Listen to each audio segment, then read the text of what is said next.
Hello అండి, welcome to our channel. ఈ వీడియోలో మిక్స్ వెజ్ రెసిపీ చూపిస్తాను. చాలా టేస్టీగా ఉంటుంది అండ్ ఈజీగా కూడా చేసుకోవచ్చు. దీనికోసం ముందుగా స్టవ్ ఆన్ చేసుకొని ఒక కడాయి పెట్టుకోవాలి. ఇందులో కొంచెం బటర్ వేసుకోవాలి, అలాగే ఆయిల్ కూడా వేసుకోవాలి. బటర్ వద్దనుకుంటే స్కిప్ చేసేయచ్చు. బటర్ వేసుకుంటే కర్రీ టేస్ట్ చాలా బాగుంటుంది. ఆయిల్ వేడైన తర్వాత కొంచెం ఆవాలు, జీలకర్ర వేసుకోవాలి. అలాగే కొంచెం దాల్చిన చెక్క, 4 లవంగాలు, 2 బిర్యానీ ఆకులు వేసుకోవాలి. కట్ చేసుకున్న పచ్చిమిర్చి కూడా వేసుకొని మంచిగా ఫ్రై చేసుకోవాలి. ఇప్పుడు 1 కప్పు ఆనియన్స్ వేసుకొని వీటిని కూడా మంచి కలర్ వచ్చేంత వరకు ఫ్రై చేసుకోవాలి.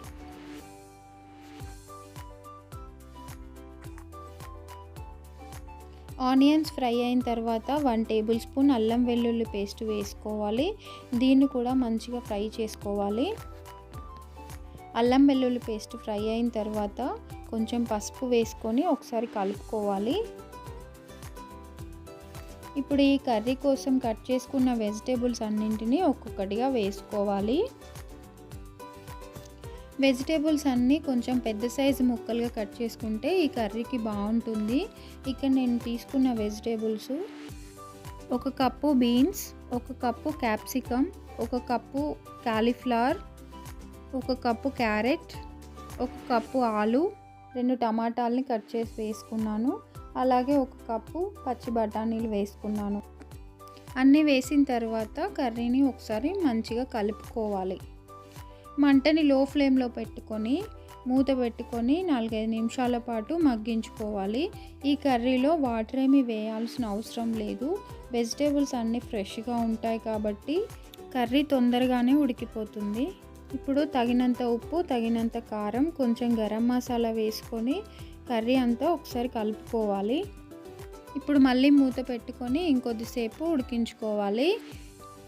మధ్య మధ్యలో మూత తీసి కలుపుకుంటూ ఉండాలి, లేదంటే కర్రీ మాడిపోతుంది. ఈ కర్రీలో నేను పన్నీర్ కూడా వేసాను. పక్కన స్టవ్ మీద ఒక ప్యాన్ పెట్టుకొని పన్నీర్ని చిన్న ముక్కలుగా కట్ చేసుకొని కొంచెం ఆయిల్ వేసి వీటిని కొంచెం బ్రౌన్ కలర్ వచ్చేంత వరకు ఫ్రై చేసుకొని ఈ కర్రీలో వేసి కలుపుకోవాలి. మీకు పన్నీర్ వద్దనుకుంటే వేసుకోకండి. పన్నీర్ వేసుకుంటే కర్రీ కొంచెం స్పెషల్గా ఉంటుంది అంతే, అండ్ టేస్ట్ కూడా బాగుంటుంది. చివరిగా కొంచెం కొత్తిమీర చల్లుకొని మిక్స్ చేసుకోవాలి. ఈ కర్రీని మరీ మెత్తగా ఉడికించుకుంటే బాగోదు. ఒక 90% వరకు ఉడికించుకుంటే చూడ్డానికి, తినడానికి కూడా బాగుంటుంది. అంతే, కర్రీ రెడీ అయిపోయింది. ఈ కర్రీ చపాతీ, పూరి, రైస్ ఎందులోకైనా బాగుంటుంది. పూరీలోకైతే ఇంకా బాగుంటుంది. ఈ వీడియో నచ్చినట్లయితే please like, share and subscribe చేసుకోండి.